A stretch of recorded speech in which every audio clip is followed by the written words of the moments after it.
Сезон в российской волейбольной суперлиге сейчас в самом разгаре. Волейбольный клуб «Урал» начал этот сезон не очень хорошо, но сейчас наконец-таки начал показывать стабильную игру, зарабатывать очки и одерживать победы. Об этом и о том, как живет волейбол в Республике Башкортостан, поговорим с президентом волейбольного клуба «Урал» Валерием Багметовым. Валерий Николаевич, приветствую вас. Добрый день. Расскажите, Валерий Николаевич, почему «Урал» столкнулся с трудностями в начале сезона и как команда их преодолела? Ну, трудности, они у всех команд появляются, в том числе и у нас. Это произошло в связи со сменой тренера. У нас пришел новый тренер, Воронков. И не совсем получилось сработать с коллективом команды, найти общий язык, создать коллектив, потому что не только тренировочный процесс влияет на результат, но еще и визуальное отношение тренер-команда. Но здесь я думаю, что не совсем все получилось.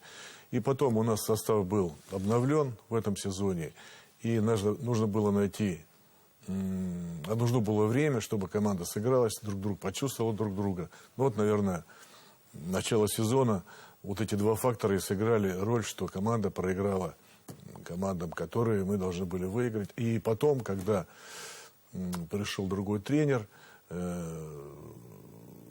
команда, вы видели, что обыграла лидеров российского волейбола, и «Динамо Москва», и «Питер», стала потихонечку набирать свои обороты. Вот сейчас команда потихоньку поднимается вверх. Ну что главное все-таки поменялось с приходом Игоря Шелепова, потому что без раскачки он, по сути, начал одерживать победы. Я не думаю, что здесь большая роль заключается в Игоре Шелепове. Здесь большая роль заключается в самом коллективе команды. Что команда сработалась, команда сжилась. Толчок, приход нового тренера дал еще один толчок. И вот это все в совокупности. Команда неплохая по подбору, очень хорошие ребята. Они просто стали выдавать тот результат, который они обязаны были делать изначально. Ну, в «Урале» сейчас два снова очень сильных легионера, Урош Ковачевич и Милат Абедипур. Расскажите, как вообще удалось их пригласить в уфимский коллектив, ну, учитывая, что Ковачевич едва ли не один из лучших игроков в Европе прямо сейчас? Да, это востребованный игрок, и иранец тоже неплохой игрок.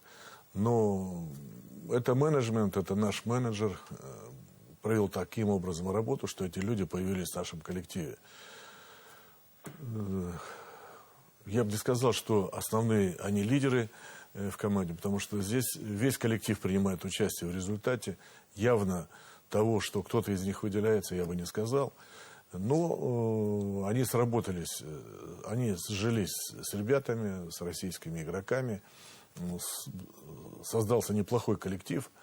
Я думаю, что они являются у нас не такими супер игроками, но они влились в коллектив и приносят свою пользу. Вот если смотреть на игру «Урала» прямо сейчас, за какое место способна бороться наша уфимская команда в этом сезоне? Ну, обычно такие вопросы отвечать очень сложно. Мы будем стараться в плей-офф попасть, это в 12, и забраться как можно выше. На данный момент мы находимся на 11 месте, но команды, которые от нас выше, они находятся совсем рядом. 1-2 очка. Ну и нас подпирают другие команды тоже. Новокуйбышевск, который отстает на 2 очка. То есть здесь нам важно не потерять место и постараться подняться как можно выше. Ну и что самое главное, что со всеми командами, с которыми мы в плей-офф можем попасть, как конкурентов, мы со всеми этими командами играли и обыгрывали их. Поэтому здесь трагического ничего не произошло пока. Сейчас многие профессиональные клубы, в том числе у нас в республике, сталкиваются с проблемами финансирования.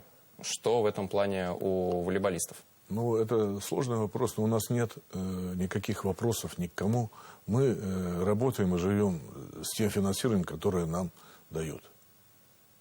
И этого хватает? Ну, это не совсем так хватает, не хватает. Мы не отказали больше, но на это финансирование мы работаем, и у нас это получается. Урал — это не только команда Суперлиги, но и много других команд, системы. Расскажите, как функционирует эта система и какая у нее главная задача? У нас в нашей Суперлиге существует 3 распределения клубов, команд по подбору. Это первое, это клубы, например, как Нижневартовск, у которого финансирование еще ниже. Они пользуются своими игроками, молодыми, согласно финансовой базе. Вторая категория – это суперклубы, это Питер, это Казань, это Динамо Москва, у которых вопросов с финансированием вообще не существует. Ну, у них присутствуют и базы, и все, и все, и все. Это вторая категория высокооплачиваемых клубов. Но мы относимся к третьей категории, которая имеет определенное финансирование. За счет тренировочного процесса создается команда, и команда старается занять как можно более высокое место в чемпионате России, где участвуют 16 команд. Вот это вот смешанная собственные игроки, своя школа, тренерская работа и финансирование, вот это вот третья категория клубов, которая составляет, наверное, 40-50% всего чемпионата, всей Суперлиги. В прошлом году волейбольный клуб «Урал» отметил свое 40-летие. Удалось ли выполнить какие-то, все праздничные мероприятия, которые планировали? Что в целом сделали к этому юбилею? Здесь я бы не сказал, что праздничные у нас были мероприятия. У нас были рабочие будни. В эти рабочие будни мы провели, почествовали команду, клуб с юбилеем. Все было в работе, праздников никаких не было. Но 40 лет это дата, и 27 лет в Суперлиге, это вот тоже очень здорово. Я думаю, нас поздравили руководители, нас поздравила федерация, то есть огромное спасибо. Мы продолжаем и дальше работать и стараться дать как можно более высокий результат. Урал создал свою группу подготовки. Расскажите об этом. Дает ли это уже какие-то плоды? Я бы хотел еще заметить то, что мы ждем, когда все-таки до нас очередь дойдет посредством спорткомплекса волейбольного. Это раз. Нам этого не хватает в своей базе. Мы ждем, когда появится у нас интернат. Тоже это очень много значит, потому что свои воспитанники выходят откуда из интерната. Нужны условия. Но в тех условиях, которые у нас есть, мы все-таки вынуждены были создать группу молодежную. Это 14-15 лет дети, которые далее будут в молодежку переходить. Молодежка в Тархан. Это такая у нас система. А Тархан уже в Урал. То есть мы, чувствуя необходимость этой группы, мы ее создали. Как нам это не сложно, условия не совсем такие, какие необходимы для детей. Но, тем не менее, эта группа, она уже есть. Но в целом есть какие-то новости по интернату, или это только пока мысли и желания? Будем обращаться к руководству дальше. Я слышал, что мы в планах определенных в ближайшее время по строительству тоже есть. Будем ждать и надеяться, что все получится со временем. Функционирует также и Федерация волейбола Республики Башкортостан. Вообще, насколько широко сотрудничество Федерации и волейбольного клуба «Урала», и в чем оно заключается? Здесь по поручению Ради Фаридовича 5 лет тому назад мы плотно занимаемся подготовкой собственного резерва. Это у нас создана система. Вот сейчас и молодежная группа создана, и молодежная команда есть. И Тархан, это высшая лига, и конечный этап – это Урал. То есть здесь у нас уже появляются свои воспитанники, которые в ближайшее время появятся в команде «Урал».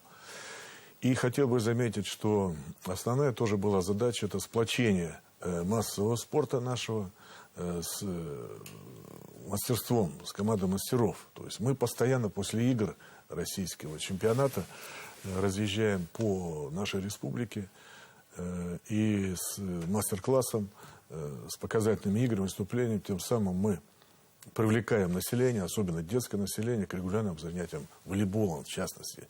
А волейбол у нас сегодня является самым массовым видом спорта в нашей республике. Вот за счет этой работы. Количество, так как федерация стала работать и какое-то финансирование появилось в ней, количество соревнований детских, массовых и чемпионатов республики стало проводиться в несколько раз больше, в 4-5 раз больше. Вот. То есть этому мы тоже уделяем внимание. Работа огромная проделана, но мы на этом не останавливаемся и будем дальше развивать наш массовый и профессиональный спорт, волейбол. Валерий Николаевич, вы уже 5 лет занимаете пост президента волейбольного клуба «Урал». Какие главные итоги можете подвести своей работы за этот промежуток времени? Ну, я уже сказал, что мы надеемся и ждем базу, когда у нас появится база. Это раз. И интернат. Какая работа? Я уже о массовости сказал, что количество проведенных мероприятий увеличилось в несколько раз. Массовых соревнований и детских соревнований. Это плюсы. Значит, по результату, чтобы подняться нам по результату выше, конечно, то, что я озвучил сейчас, до этого нам этого необходимо просто. Ну, максимально стараемся подняться как можно выше на тех условиях и возможностях, которые у нас есть. Все. Спасибо большое, Валерий Николаевич. Желаем удачи волейбольному клубу «Урал» и новых побед. Спасибо. Это был Валерий Багметов, президент волейбольного клуба «Урал» и программа «Интервью».